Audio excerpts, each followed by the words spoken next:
In the meantime, Keith, we've got tons of comments coming in. One that I want to throw at you, right, because these opportunities for me don't come around too often with my predictions. A couple of people asking, will Keith apologise for shooting down Daniel after he said Brendan might leave last night? That's not from me, I promise. Yeah, I will. I apologise to you, Daniel, because Apology accepted. well, but I will. But it's a qualified apology, Aye. um, because, and we'll come round to this, and I'm sure Mick will want to have his say as well. I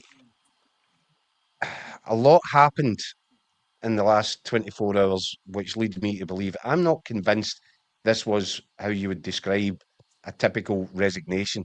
A typical resignation is when someone decides he's had enough and it's time to go.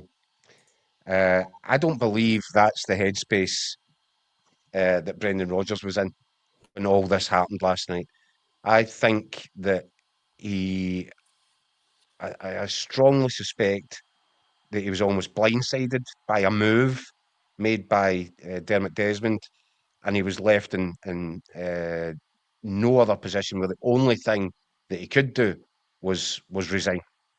Um, I don't believe that Brendan Rodgers would have chosen that course of action.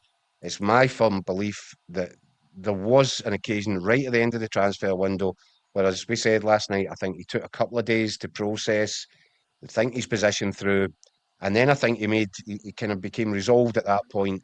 This is what it is. I'm not going to go back in the word that I gave to the Celtic fans, the promise that he made on day one. And so he decided to push on. And I think that a whole bunch of other circumstances have crept up on him there, and he was absolutely boxed into a position and given no wriggle room, and that's what led to resignation. I don't think it would have been through Brendan Rodgers' choice.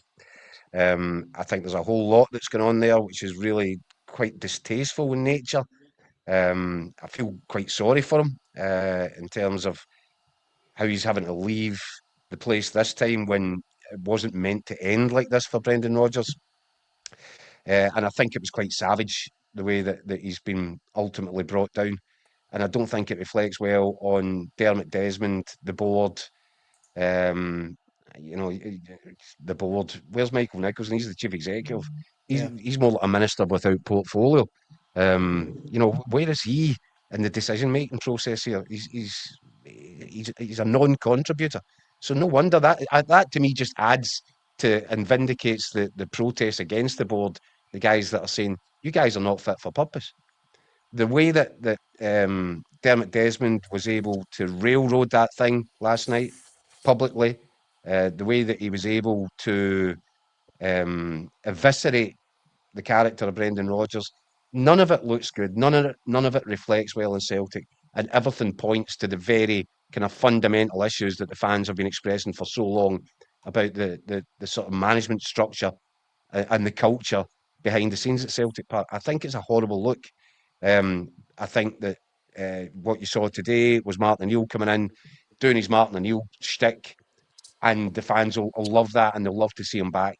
But it's been a really, for me, really tawdry episode. I don't know what Mick feels about that, but really unedifying for me what's happened over the last 24 hours. So sorry to jump in, Mick, but sorry, just before that, we've got tons of comments, and while we're talking about Desmond, I'll just throw a couple of these at you.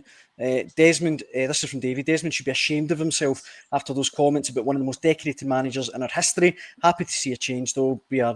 Rodgers lost the dressing room. Mike says the statement from Desmond was embarrassing. He's a non-executive director and should not be making statements on behalf of the PLC.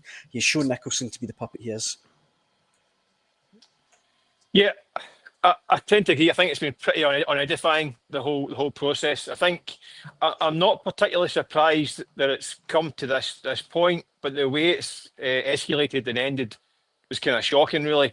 I think there's been a clear kind of a slow breakdown of relations behind the scenes at Celtic. I think you go back to even towards the tail end of last year, getting into the summer.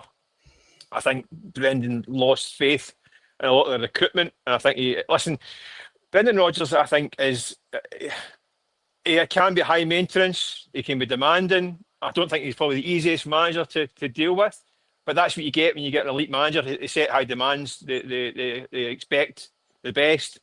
If they don't get them, they can make life a little bit awkward. I think Celtic's gradually the relationship between obviously Dermot and Dermot, Desmond and Rodgers has been eroded gradually, then spectacularly. I think over the summer it get worse and worse, and then at this point in time, I think after the kind of whole transfer window and the final days of it, the shambles, the comments from Rodgers at the end of it, the kind of behind the scenes backstabbing briefings, at that point a separation was inevitable. It was a case of when. I think at that point Rodgers was adamant he wanted to see out the season. I think that was his plan, just to dig in and just see out the season.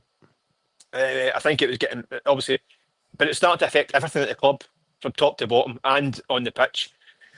So I also think if the statement came out Monday night saying there'd been a partner in the ways and that was it, the first statement, I think a lot of people might have thought, you know what, I think it was maybe the right time. Things had gone a bit stale, wasn't working, the relationships are broken down. It's best to nip it in the bud now and wish everybody the best. I think at that point, I don't think Brendan Rodgers' reputation would have been too damaged by that point. I think he had 2 great seasons, wasn't working. Wish him all the best. He'd done his best, it wasn't working. I think that's what happens in football.